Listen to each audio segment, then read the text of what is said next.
Hey, yo, Pro Wrestling Podcast listeners, welcome to the show where we don't sing it, we bring it. Help us out and click subscribe to show your support. While you are at it, if you are sick and tired of dropping $60 to $100 every time somebody comes out with a new video game, stop immediately. Go to Wrestler Unstoppable, available exclusively through Facebook. Don't be paying for 2K anything. Don't worry about what new games are coming out for AEW.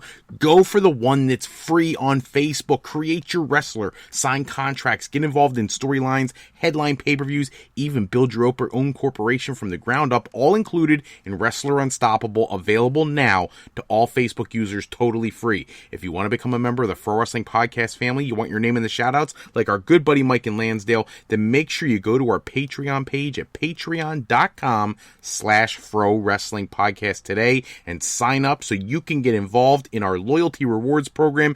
Any $15 a month contributor gets to co-host an episode of one of our live shows, and our $7.50 month contributors get entered into a drawing to also co-host an episode of one of our live shows. Hello, everybody, and welcome to this live episode of the Pro Wrestling Podcast. We have all the lines open. Take your questions, comments, concerns, anything you want to talk about.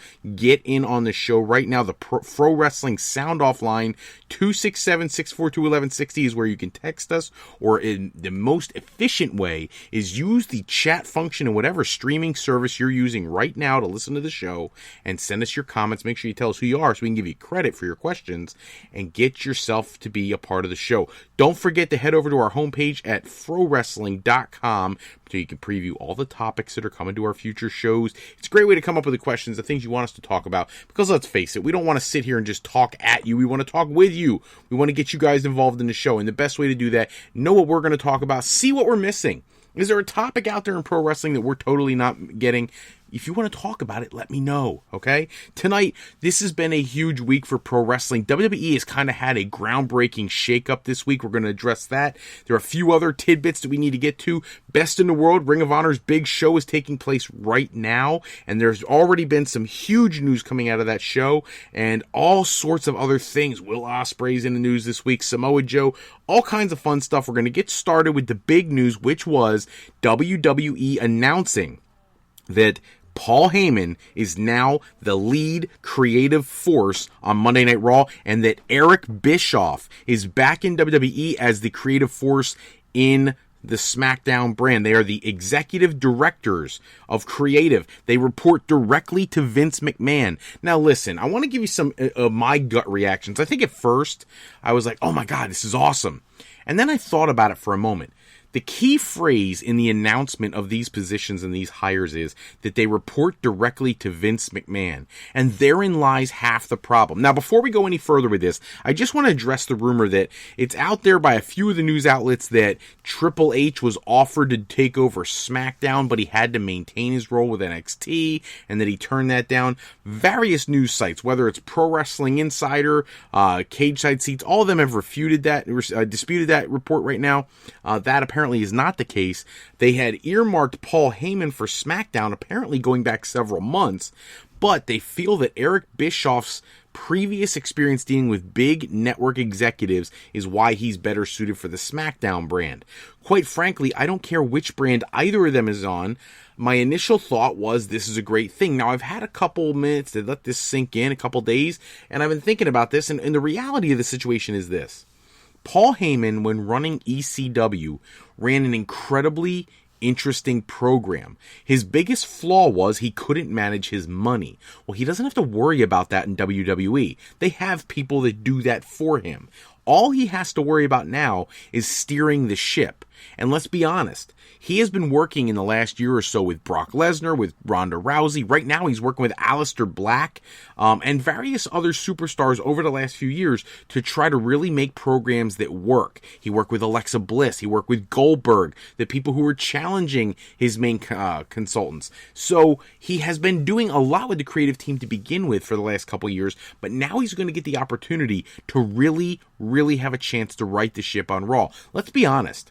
When you have a post-pay-per-view show and you have the surprise appearance of The Undertaker, your show should really bring in some pretty incredible ratings. And they're not. And granted, they were up, like 17% or something. I'm not 7% from the previous week or some nonsense like that.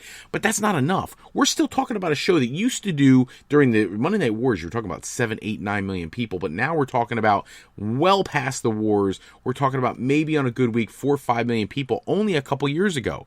But now we're at 2.5 million, not even 2.4 million people this week. That's a problem for Raw when you're supposed to be the flagship program of the biggest sports entertainment company in the world. Now, don't get me wrong, there's not a company out there that comes even close to that 2.4 million people a week. I get it. And I've actually tooted that drum on this show several times before.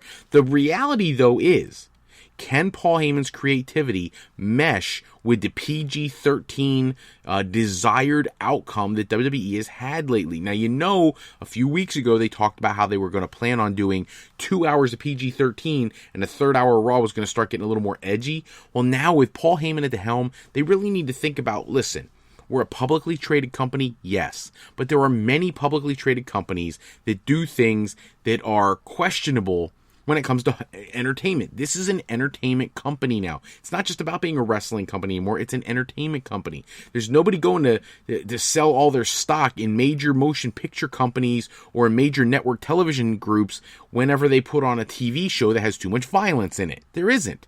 When they put too much cursing in it, there isn't. People still buy the stock and they appreciate the product because it's presented in a way that lets the fans know this is a simulation of a combat sport. Not that it's not combat, not that it's not real sporting, a sports display. It is, but obviously, as we all know, it's a choreographed, predetermined outcome. So in that regard, I think sometimes people look at WWE and they say, oh, this is a family-oriented company. They have to do things a certain way. No, they don't. They really, really don't. What they need to do is make money. And let's face it, somebody said, yeah, but, you know, when the attendance is down, you got to bring back those hardcore fans. The hardcore fan is actually the biggest problem. You know, I've said previously, like, the majority of the people who watch the show are actually not diehard wrestling fans. They're the fly-by-night casual wrestling fans. But the issue is this. If you were living in a family where the dad was the diehard wrestling fan, you know darn well every time Raw came to his hometown, he was going and getting all the kids and the wife, buying 5, 6 tickets, going down to the show. And if dad is no longer interested, guess who he's not buying tickets for? The 5, 6 people in the family that don't really want to go anyways. They're going to make dad happy. And that's part of the problem WWE has now. A lot of us diehard fans don't go to the shows because we know we're going to see the same thing we saw last week or the week before or the last 4 weeks in a row. And we don't care to pay for that. Tickets are expensive. However, if you start giving fans a reason to want to be there, for example, Paul Heyman coming in and shaking up Raw, then perhaps you have a chance to bring back the audience. Now, the problem is Vince McMahon getting in the way of Paul Heyman's creativity. Now look at the SmackDown side of things. Eric Bischoff, again, I was excited for him to be coming in. I think it's a injection of new creative thinking for the brand, but let's be honest. WCW went down the drain not because of Eric Bischoff's creativity, because of his spontaneity. He had a certain way of doing business. It wasn't as structured as it should have been, and we've seen a lot of that in WWE recently. So I don't really get the sense that he is going to bring something new as far as his booking approach and long-term planning that WWE hasn't been doing already. The upside to Eric Bischoff is he has run several successful businesses, has a media company of his own with Jason Hervey, and it's been very successful. So you would hope that would translate into profit and success and long-term longevity. The problem is other people point to the fact that WCW did go under. Now, I will defend that Eric Bischoff was away for the company for about 9-10 months, and that's when they torpedoed. When he was still there, things were actually running relatively smooth right up until the very end. It got a little too personal, got a little too crazy, and people at Time Warner were not letting him do some of the things he wanted to do.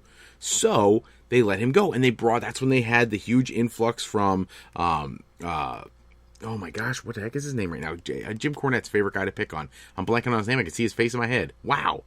Oh man, that's going to bug me for the rest of the night. Anyways, when they brought in other creative geniuses, that's when WCW took a torpedo dive. And then they brought Eric Bischoff back, and they wanted him to try to fix everything, but it was too late. So I don't blame him for the downfall of WCW. Okay, that's not the case. But I also will take note of the fact that when he went to TNA, he and Hulk Hogan didn't exactly light the world on fire. Vince Russo. How did I not remember Vince Russo's name all the way up till right now? Anyways, when Vince Russo came in, he's the one who really torpedoed WCW. I don't blame Eric Bischoff for that. But I don't, at the same time, give Eric Bischoff any credit for the time he spent in TNA. I don't know if that's because he had some parameters put on his position, and Dixie Carter may or may not have wanted to do some of the things he wanted to do. I think the Aces and Eights faction was one of the most over things Impact had for a few years, and that was an Eric Bischoff creation. So maybe he does have something that WWE could really tap into, but he's going to run into the same issue that Paul Heyman potentially could run into, and that is that it doesn't matter how creative these two get. If Vince McMahon doesn't get out of the way and let them do what they think they need to do to make the shows attractive, no one's going to tune in. Let's be honest.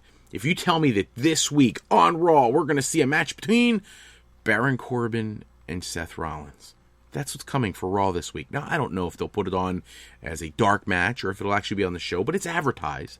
And other than that, we're going to have Becky Lynch versus Lacey Evans for the 10th time. We don't need that. We need something new. Baron Corbin, look, I saw this week Kurt Angle said that Baron Corbin is the best heel in the business right now. One, I don't agree. I think MJF is significantly better than Baron Corbin, and he's been on one show for AEW. But that's not neither here nor there. People don't want to see him. Yes, he gets tons of heat, but it's not the like, you're the bad guy, we're booing you because you're the bad guy heat. It's like, we really don't want to see you kind of heat. It's almost worse than the Roman Reigns heat that he was getting, because he was getting heat because they were shoving him down our throats. I don't think there are a few, but I don't think a lot of people felt like Roman Reigns couldn't work. He can work his tail off. We were just tired of having him crammed down our throat as the only guy for the company. Baron Corbin's not the same thing. Baron Corbin is just like, dude, we just don't want to see you. No offense, I'm sure I'm not sure he's a great guy. I've heard stories that that's not the case behind the scenes. But either way, let's just say he's a great guy, because I did see a story this week where he really went out of his way to make some things happen for a fan, so kudos to him. But he's not over as the bad guy. And at least not as the main event bad guy. He's like a mid-carder at best right now. This is the guy who didn't successfully cash in Money in the Bank. He had the U.S. title for a short period of time and has done nothing since that warrants being in the main event. So, beating aging, retiring Kurt Angle somehow makes you world champion material? I don't understand that. So we're going to have to wait and see how this Heyman-Bischoff connection works. Hopefully both of them hit the ground running. They are supposed to take over as of this week. That's what PW Insider is saying, is that they're both taking over this week. Now, they don't expect drastic changes, but if I were them, as smart as the internet wrestling community is, I would let them absolutely run with it. And I would do drastic changes right away. Change things up, make it look like, even if it's not, make it look like WWE is really going in a different direction. That way, fans get the impression that they're seeing something fresh and new, even if it's not really. And it may bring more excitement and more viewers the following week. And the following week, if they feel like, almost like back in when WCW debuted Nitro, when people thought anything could happen at any time because it's live TV. Well, do that. Tap into that kind of demographic, that type of feel of the show. That's what we need. We need that fresh, edgy thing coming back to us that we had back in the Monday Night Wars, despite the fact there's not really a war going on right now, despite what AEW talents and New Japan talents would have you believe. Huge debut tonight. I want to move on to this because I find it to be incredible. Huge debuts at Ring of Honor, Best in the World tonight. You know that Colt Cabana was pulled out of the tag team match. He was set to team with Nick Aldis to take on the Briscoe brothers. There had to be a replacement tag team partner. And it was led up that he was going to be announcing his tag team partner in the kickoff show. And so they're on the show, and Aldis is out there, and he's speaking. Here comes his tag team partner, and out walks James Storm, former Impact Wrestling star, who they announced that he's not the partner. Which is cool enough to see James Storm debut. I'm glad to see him in a legit promotion. It's about time. But he's not the partner. The partner is the newest signee of the NWA and Ring of Honor, and that's Eli Drake. Recent Impact Wrestling departure, signing with NWA and Ring of Honor, and hopefully he will get the kind of platform that he had during his World Championship run at Impact Wrestling with Ring of Honor. I think Impact Wrestling really dropped the ball letting him get away, putting him in a storyline where he was going to wrestle Tessa Blanchard. I don't know what Sami Callihan's thinking in his current situation. I mean, honestly, when I heard that the two of them are set for a match at Slammiversary, I wanted to throw up. What a waste of Sami Callihan, and what a way to take away from the current run of Tessa Blanchard, who is arguably the best female wrestler in the world outside of WWE, and some would argue including WWE. I think that's up for debate, but many would say one of the best female wrestlers, if not the best female wrestler in the world, going against Sami Callihan, who's an incredible draw for Impact Wrestling, but we don't want to see him in there with a girl. What do you get out of that match? Do you see him beat Tessa Blanchard and then people go, yeah, well, it was a guy beating a girl. That's stupid. Or do you have her beat him and then you're like, we're going to squash one of our best male performers? It's horrible booking. I don't care how they go with that. And that's what Eli Drake wanted to avoid when he was at Impact Wrestling. You put him in these dumb programs, these ridiculous, ludicrous ideas, and they did nothing good with him since he had the World Championship. Yeah, he had a tag team championship run with Scott Steiner. It was like out of nowhere, no booking behind it. They lost him shortly after, and it never meant anything. Like, it's just ludicrous the way they've been booking him. Going back to when he had Chris Masters with him, and they botched that angle when Masters left the company, and all this stuff. Like, they've just never really followed up on the successes of Eli Drake's character. So I'm glad to see him in Ring of Honor and in the NWA. Hopefully he brings something fresh to that product and a whole set of new opportunities, because a lot of these guys, he's never had a chance to wrestle. So I can't wait to see what he does in both of those, the NWA and Ring of Honor, going forward. Little conversation on Rusev and his contract situation. Apparently his contract is up very, very soon, which is coincidental since he asked for time off from WWE. He's been away from television for several weeks now, and a big part of that was he just wanted to recharge the batteries and whatnot, but now it comes out his contract's up, and as is Lana's. So now what happens? Do you re-sign them? Because let's be honest, WWE's been kind of on like a signing binge. They re-signed this week Jinder Mahal, Mojo Rawley, the Usos and AJ Styles re-signed recently. Various other talents have re-signed long-term 5-year contracts. Mike Kanellis, Maria Kanellis. So WWE's starting to lock people down, 5-year deals. We actually have, there's rumor floating around out there, and I won't quote a source because I don't have the source to give their information, but there's somebody floating around out there that they're making huge money offers to the Good Brothers to stick around, reforming the club and making something of that. I know they just had their match over in Japan during this tour, and it went over really well, and Triple H was really happy teaming with the club. So maybe you go that direction. But what does this mean for Rusev? Now, if I was WWE, I'd be honest with you. On the WWE roster right this second, Rusev is not taken seriously as a world champion contender. But you insert Rusev on the AEW roster, instant main eventer. Impact Wrestling, instant main eventer. Ring of Honor, instant main eventer.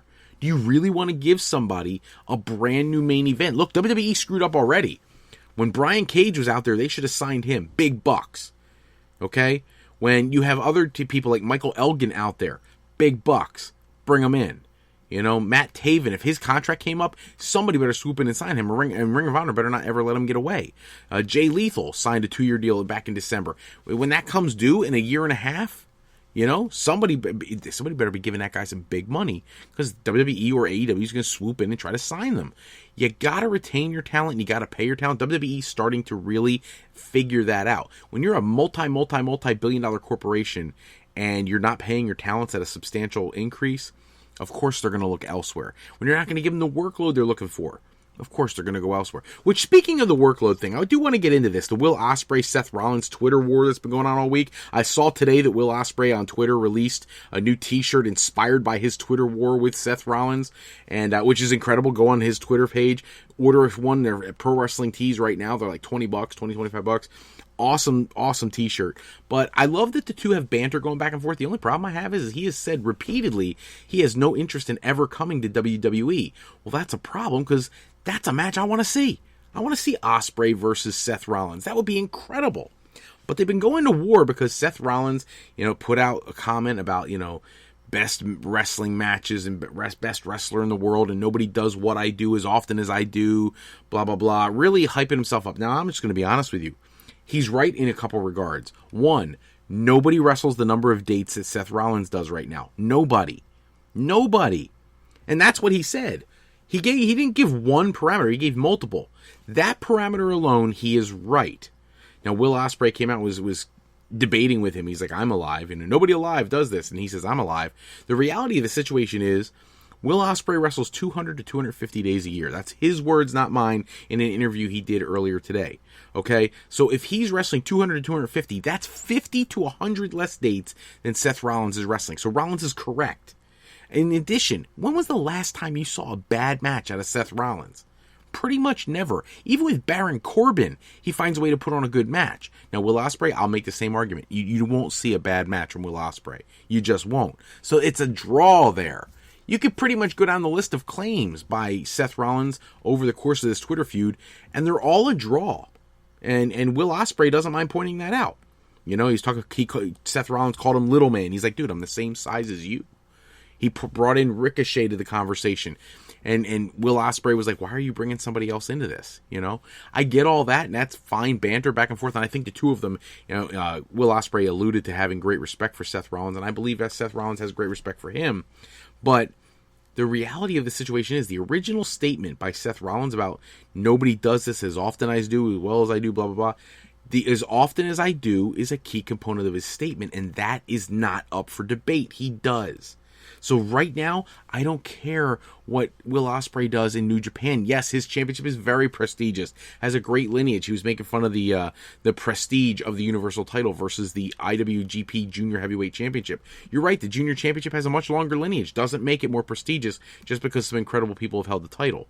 What makes something prestigious is if people want it. And right now, whether people want to admit it or not, WWE is the premier organization in professional wrestling. That includes all companies.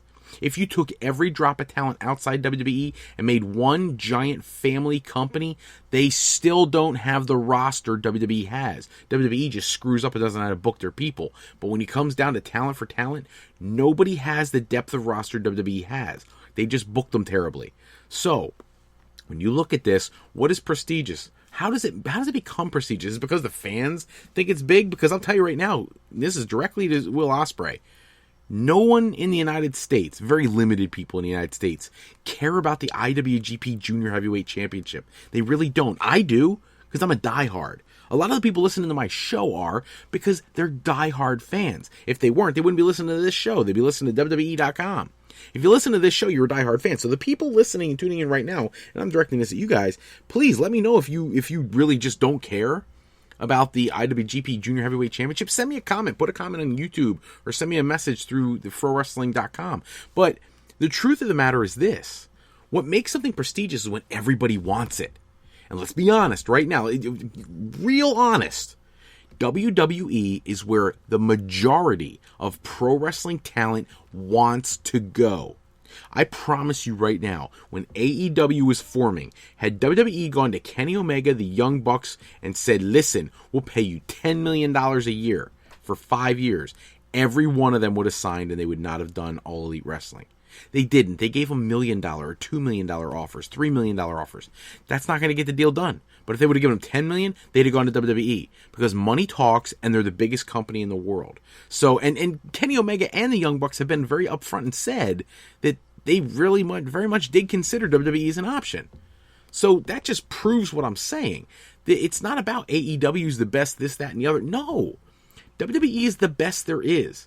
The best there was, and the best there probably ever will be.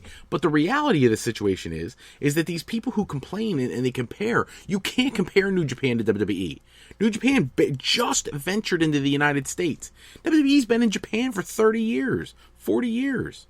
That's not equal. It's not even close. Do they put on great matches? Absolutely. You watch a match, turn back time. Look at Okada versus Nakamura, or Nakamura versus Tanahashi versus Naito versus Okada.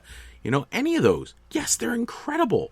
But every match on the card isn't that perfect. You know, I can't watch one match with Bad Luck Fale and not be like, dude, why is this guy even in the ring? He's not that great of a worker to me. Now, some others are. You know, the Guerrillas of Destiny are incredible. Insane incredible. Okay? They do have incredible talents, and yes, they put on incredible matches, but they're not the be-all, end-all of pro wrestling wonder. I know Dave Meltzer from F4W Online seems to have a thing for New Japan Pro Wrestling, and he puts out his match ratings, and they get more 5-star match ratings than anybody, but you know what? They don't work the schedule WWE does. Not even close. You know what I'm saying? So when people start comparing, it's not the same. You can't kill.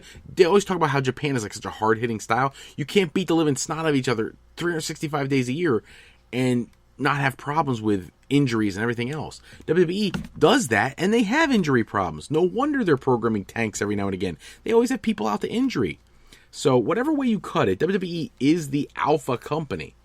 And when you compare the prestige or whatever, everybody wants to get in WWE and everybody wants to be Universal or WWE champion. One of those two championships. Okay, let's be honest. And if they don't want to get there, then they're an idiot. And I'm not trying to trash talk any wrestlers out there or anybody who's a fan of AEW. I am too. I like Impact Wrestling. I like Ring of Honor. I like them all. And I think all their championships are very prestigious. If I was a perfect person who had the God-given talents to be a professional wrestler, I would want any of their world championships. But if you said to me, you have a choice. You could win one championship in your entire career, and it's either going to be the IWGP Junior Heavyweight Championship or it's going to be the WWE Universal Championship. I'm taking the Universal title every time, and most wrestlers would agree. So that's where you really put the gauge. Hey, Michael Elgin, who's never been on WWE programming, if you could only win one championship, would it be the Impact title where you're working right now, or would it be the Universal Championship? He's going to pick the Universal title. I don't care what he says. And if he says otherwise, he's lying, because he also knows what kind of money comes with being Universal Champion. Let's not lie here. So that's what that part of it really blew my mind. But I'm going to get off this topic, because if not, I'll talk about this all night long. It drove me crazy. Going to get into Brock Lesnar's contract. Brock Lesnar apparently is signed until May or June of next year. It is expected he may retire next year. Now there's conversation that after he retires, he may decide to go back to UFC again. Now, Dana White made it clear he thought he was done for good. He announced that he's retired. But let's be honest, money talks. It's like a repeating, topic tonight. If Brock Lesnar says, Dana, I'm in, he's in. If he says, I want to fight whoever, pick somebody, Daniel Cormier or another fighter, he's going to give him the fight. He really is. Dana White was right with what he said. If you're going to do this business, you got to be committed to it 100%. And Brock's not right now, because he can make $6 million this year to show up a few times on WWE programming, barely break a sweat, and leave. So of course he'll take that, and he's not committed to MMA training. But if he knows he's retiring, perhaps he makes that decision, and he does go there. And I would understand that completely. Let's face it, he's no spring chicken anymore. He's getting up there. He's mid-40s now. It's time for him to figure out how to wind down his career, much like the next guy we're going to talk about, The Undertaker, who has made it clear he wants to wrestle Drew McIntyre, and that was a part of the decision-making process behind his tag team match, teaming with Roman Reigns at Extreme Rules. He wants to wrestle McIntyre. I think, and it was actually several people mentioned that he really probably wanted to do anything he could to get back in the ring as soon as possible, just so people forget all about that Goldberg match, which I'm going to say again, was really not all that bad. Actually went over pretty well. If you go back and watch it a couple times, you realize how good that match actually was. But he wanted to wrestle Drew McIntyre. I think it's an incredible pairing, and I would like to see the two wrestle one-on-one. The Undertaker seems to be able to move a lot better nowadays than back, 3, 4, 5 years ago. He's much more agile now. That hip replacement stuff really worked for him. So if he only has a few matches left in him, Drew McIntyre is one of the ones you want to see. It's just a natural progression for Drew McIntyre's character to have a match with the Phenom. I think that would be a great idea. A new faction may have debuted. If you watch the main event and some of the other shows that WWE puts out on the main event this week, they had the Musclemen, the main event Musclemen faction debut, which was Cesaro, Bobby Roode, Robert Roode, and EC3. What a weird conglomerate of talent. This Swedish Cyborg and this TNA Impact Wrestling Dixie Carter nephew wannabe cast off, and Robert/Bobby Roode, who had so much interest and intrigue coming into the main roster, who just fizzled immediately after because they booked him so terribly. Gave him a U.S. title, took it right off him, buried him in the mid-card and everything else. So, not sure what they're going to do with that, or if it's even going to materialize into something we see every week, but I definitely would be interested in them doing anything of substance with EC3 and with Robert Roode. Cesaro's gotten a little more exposure recently, but even he is somebody who at one point we all wanted to be world champion, and now there's no chance you could book him as a world champion right now. They've buried him for too long, so we'll have to wait and see how that pans out. AEW and WWE are both interested in a top Impact Wrestling tag team, and that team is LAX. LAX has been like the focal point of the tag team division in Impact for the better part of a year now. Their feud with the Lucha Bros is already some of the best you've ever seen in Impact Wrestling, but their contracts are due at the end of the summer, and apparently WWE and All Elite Wrestling are both interested. And if you ask me, you couldn't convince me that Ring of Honor wouldn't like to throw a pitch at them as well. If you're Impact Wrestling, you don't wait till the end of the summer to negotiate. You negotiate now. We were just talking about this earlier when it comes to other talents that are signing. You negotiate with your people now. Listen, LAX, what do we need to do to get this contract signed? What do we need to do to make this, put pen to paper and get it done? Almost give them free reign. They are a huge attraction for you. You don't wait around, because WWE and AEW are not going to wait around. Especially AEW, in my opinion. I think they would want them to bolster that tag team division, really bring some credibility, and their contracts are running out right around launch time for their new show, which would make it perfect because they're going to need enough tag teams to fill out the brackets for the Tag Team Championship tournament. So, of course, LAX would be a huge get for them. WWE, same thing. They know that, and it would be a huge get for them to pull somebody away from AEW and not allow them to add that legitimacy to their tag team division. So we'll have to watch and see what happens with them down the road. August will be an interesting month for them because I believe that's when their contracts run out. We'll have to see where they end up. Is Samoa Joe really the man to take down Kofi Kingston? I was asked this question earlier this week by an anonymous email from somebody, and I apologize, I can't read the email address, or I would give you credit on the email, but your email address is of a nature that my show doesn't support. I can't say certain things over the air. I got kids that listen to this show, but I will say this. They asked me, do I really think that Joe is the man to take down Kofi Kingston? 2 weeks ago, I would have said no, because 2 weeks ago, the rumor was that Shane McMahon was going to take down Kofi Kingston, which all of us are like, dear God, please no. But, and they still may do that. But now that a couple of weeks have gone past, we haven't heard a lot about that still being the plan. Samoa Joe might actually be the perfect guy to do it. Let's face it. With the exception of a couple quick U.S. title runs, he's done nothing since coming to the main roster. And if you're trying to reestablish him as a legit monster heel, you gotta start giving him some wins. Let's look at Joe's recent history. Losing the U.S. title to Rey Mysterio, getting the belt back because Mysterio can't compete, and then losing it right away to Ricochet, two tiny guys. Now he's going to go in at Extreme Rules and face Kofi Kingston, a guy who's like a third of his body weight. And is he going to lose again? How can you ever take Joe seriously again if he loses again to a tiny, tiny wrestler? Let's be honest. That's kind of what Kofi Kingston is. The guy's not even 200 pounds.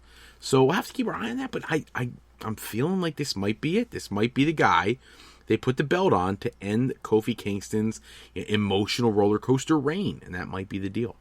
Wanted to throw some reaction to Shawn Michaels' comments last week about the Crown Jewel event being a glorified house show.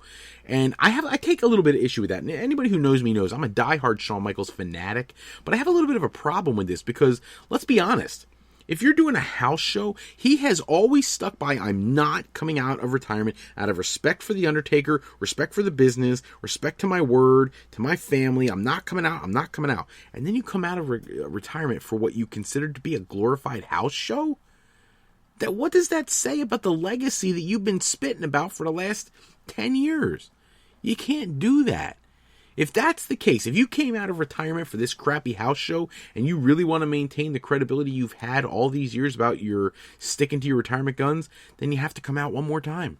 And you got to have one last legit, good, quality match. And I'm begging WWE, I'm begging Paul Heyman, now that he's in charge of Raw, I'm begging whoever the powers that be are, make it happen. Shawn Michaels versus AJ Styles, make the match happen. You do that, Shawn Michaels can go out passing the torch to AJ, who in some weird way was trying to pass the torch to Ricochet on Raw, but whatever, that's a whole other story. But we want to see that match. That crap we saw at Crown Jewel was nothing. We don't want to see that. That's not how we want to remember the HBK in his last match. There's whole YouTube videos about famous professional wrestlers' last matches that you are totally forgettable. Check it out. If you don't believe me, look for it. And I don't want that to be Shawn Michaels' Crown Jewel match. Same thing with, Kane. If Kane never comes back, you want that to be your last match? It was terrible. So hopefully we get one last hurrah for Shawn Michaels. I think when he fell and clunked his head when he did the moonsault to the outside because Kane and The Undertaker didn't catch him, I think that's what jolted his head and was like, yeah, I better not do this again. That wasn't his fault. That was their fault. They dropped him. All right? Get him in there with a guy who is his size, who can go with him in the ring, move for move. And I'm going to be honest with you. I thought Shawn Michaels was spot on in all of his moveset in the match. And he's been out of the ring for what was it, 8 years or something like that? So, absolutely, bring him back one last time. And then I don't want to hear about a glorified house show. You get ready for the match of your life one last time. And give your fans the send-off that you gave them back in the day when you faced The Undertaker and supposedly ended your career. Now that you came back, you need to end it one more time and do it the right way. So, moving on. Fox wants Jerry the King Lawler to be the host of the new show that'll be on Fox Sports 1 this fall. And it's going to be kind of like I don't want to call it a variety show, but different segments, historical guests, and things like that. And I think Jerry Lawler would be a great person to do it. I think part of the reason WWE would be on board with this is because they know that All Elite Wrestling is interested in Jerry Lawler as soon as his contract is up. But if you put him on Fox Sports and give him a brand new deal for a whole lot more money, you may keep him from ever showing up on AEW television. The only thing you need to do is make sure there's viewership on that Fox Sports 1 show. And the way Fox is promoting WWE, that's possible. The numbers came out earlier this week that Fox is spending about $4 million a week to promote WWE programming, whereas TNT is going to be spending $500,000 a week. WWE, for all that investment, better put something together that people want to see. And that tells me there'll be pressure on them to really perform, and hopefully they do that. And this Fox FS1 show could be a really nice add-on to the deal that really keeps WWE in the forefront of their programming. So we'll have to keep our eyes on that. Want to talk about the ups and downs of the winner-take-all match at Extreme Rules. This is something that some other people were asking me about this week, and I've got mixed emotions about it. Seth Rollins and Becky Lynch, the real-life couple, going against Lacey Evans and Baron Corbin. If the low buy rate, which we're going to talk about in a moment, at Stomping Grounds, wasn't a big enough indicator, people don't want to see this. They don't want this match. If I was Paul Heyman, the very first thing I would do on Monday is cancel that match. Or I'd move it up to Monday night, get it over with. You know how I said earlier that both of those championship matches are scheduled to take place at Raw? Combine them into one, make it winner take all on Raw, wrap up that storyline, be done with it, don't ever visit it again, unless you build Corbin up to be something he's not right now, and move on. Do something else. You're going to have another low-selling pay-per-view. So now that we're talking about that, let's be honest. The Stomping Grounds pay-per-view broke an all-time pay-per-view record, and not a good one. They had 9,800 pay-per-view buys. That's traditional pay-per-view buys. So you understand, yes, people still pay the $59.99 a month to get the monthly pay-per-views if they don't have the network. And typically, they'll get about 14 to 16,000 buys per show. The lowest they ever had was 11,000 buys, and that was years ago. This was 9,800 buys. That's pathetic, and that shows you how much people didn't give a crap about this card. You gotta give people what they want. And if you want Extreme Rules to be another low buy rate, look at the ticket sales. If you go online, you can find out that the ticket sales for Stomping Grounds, they didn't even sell at the arena. There were only 6,000 people there in an arena that could have held 10.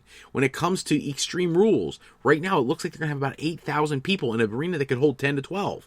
SummerSlam is pretty much sold out or close to it. I think there's 2,000 seats, like somebody said earlier today. But the reality is, SummerSlam, is going to be an incredible show because they put all their ducks in one basket, or all their eggs in one basket for that show. But you need to do that for a while on every show. Look, I know it's going to be hard on the talent to keep up that kind of workload, but that's what you need to do right now. You need viewership because you don't want Fox canceling your show, getting you out of the deal, and then you're stuck without a network. You need to do something radical, and that means change up the programming. I don't want to see Baron Corbin in the main event anymore. I have no interest in that. This winner-take-all match at Extreme Rules is a bad idea. Give me something I can actually sink my teeth into. Which brings you to the question of The Undertaker. He's been on TV lately. Is he really bringing viewers to WWE? People saw him on Monday. There was rumors that he might have shown up Tuesday. Then word broke that he wouldn't be there Tuesday. I think that scared a lot of people off from watching SmackDown because they were let down. The Undertaker wouldn't be there. They're teasing he's going to be at Raw this week again. Hopefully it helps the ratings. I'm hoping they get a bump. But let's be honest. The Undertaker is not going to suddenly make 2 million people start following the show. We need main event stars and once-in-a-lifetime matches. Okay, that's what we need. Next week on Raw, we need to see, Finn Balor versus The Undertaker. John Cena versus Ricochet. Something ludicrous. Absolutely insane. I'll be honest with you. If I'm WWE and I'm worried about ratings, I would start opening my mind to cross-promotion. I don't care if it's New Japan, Ring of Honor, Impact Wrestling. They have a great working relationship with Impact Wrestling. Heck, Booker T was on one of their shows this week. So if you got this great working relationship with Impact Wrestling, do like you did back when Smoky Mountain Wrestling was around, or the NWA. Bring one of their matches to your show. Give them some exposure. You know, I know people have always said, like, they never understood why ECW or Smoky Mountain or anybody else, the NWA, was ever featured on WWE television. You know why? Because people got talking about WWE and how crazy it was they were doing that. Do it again. Impact Wrestling there's no chance you're going to bring tons of viewership to their show. You can't even find their show. That's the other tidbit for this week, is that there's ongoing issues with Impact Wrestling in the Pursuit channel. DirecTV has cut off the HD channel. That's the home of Impact Wrestling. So they just lost another huge chunk of their viewership. Wonderful. So do something to help them out, because they're not a threat at all right now. And they're putting on some great programming, but you know what you do? You bring in some of their guys, let them showcase themselves on your channel. It helps them out just a little bit. Keep some of the attention from the fans on there instead of AEW. It makes you look good because you're embracing this radical idea, and it would give a fresh match to the WWE eyes. And let's be honest, WWE's talents that they have signed today can't stay there forever. People are going to move on at some point, whether it's the end of their career or they just get a better offer somewhere else or they want a later schedule, whatever it is. You give a little bit of inch of help to someplace like Impact Wrestling or Ring of Honor, and you get one of their stars on your programming. When they come back to you 5 years from now, and now all of a sudden the people remember them from that debut, then you've got a new talent that is already over, and you didn't have to do much. I would take that chance. I would do something to bring it up, because The Undertaker is not the one who's going to be bringing the viewers to WWE. It's just not going to happen. So, in unrelated news, charges were dropped this week against Terry Runnels, the former wife of Gold Dust, Dustin Rhodes. She had brought the gun into the airport, said she was going to her mom's house to shoot armadillos and all that kind of stuff. Well, they dropped the charges against her. Good for her. Happy she's not going to get the 5-year maximum jail sentence that could have come with that charge. And then the last thing of the night, Lio Rush. Oh, Lio Rush. One of the most incredibly talented young men you could ever ask to see in a professional wrestling ring, and yet he's not on television, he's not on the indies, he's not in NXT, he's not in any other promotion. He's sitting on a couch at home because he had a dispute with WWE because he didn't like some of the things they expected him to do as one of the newbies, and now he's essentially doing nothing. He's recording his own videos, trying to stay positive about his career. WWE has him under contract, my understanding is, for another 2 years. So stop making silly videos thinking you're going to get out of your contract. They wouldn't let you walk right now no matter what you did. So stop. Get in the good graces of people like Triple H, Paul Heyman, Eric Bischoff, whoever, and get yourself together. Because right now, the big word is no one is even talking about him. Not the writers at NXT, not the writers at Raw or SmackDown. Nobody cares about Lio Rush right now. So he took what was turning into a very exciting intellectual property, and he's turned it into a pariah. And WWE doesn't care. They have nothing planned for the guy. So that's a problem. He needs to think about, what have I done to my career here? Because let's face it, the pro wrestler, there's always the guys who stick around way too long, but most pro wrestlers are not around infinitely. Certainly not, in their 40s and 50s and 60s like some of these guys do anymore. The old 80s guys who want to hang around forever, the Rock and Roll Express in their 60s, still going out and wrestling every weekend. But that's not the norm. Most of these guys get out of the business in their 40s or late 30s, early 40s, and that's what you have to think about, Leo. How long are you going to sit on the sidelines before you get back into a ring and really start creating the legacy that could be yours? He belongs on 205 Live. He could be the marquee attraction on that brand. He, Mike Kanellis, a few others. They just have to book him right. And he has to be willing to do what he needs to do to get in their good graces. And if carrying luggage in an airport is so challenging for you, that, by the way, every other up-and-coming talent does. So I saw online that he had some feelings like it was a racial thing. It's not. It's a racial thing if you're the only one doing it and people who don't look like you are doing it. Okay, that wasn't the case. I'm sorry, it just wasn't. Cesaro had made claims years ago about how they made him do some of that kind of stuff. He's the same situation, guys. Luke Harper, who is off television right now for other reasons, he had to carry bags too. That's just what you do. You're earning your way in the business. You're cultivating your brand. You're creating relationships with the wrestlers. And when they see that you're willing to do things because you desperately want to be a part of the show, you're rewarded with a spot on the show. He had a great thing going with the Bobby Lashley thing. I actually loved watching him. I thought he was a great speaker. And I thought he was even more incredible aerial talent. And now, I don't even get to see the guy. And that's all because of the way he approached the situation. Could have been a lot better.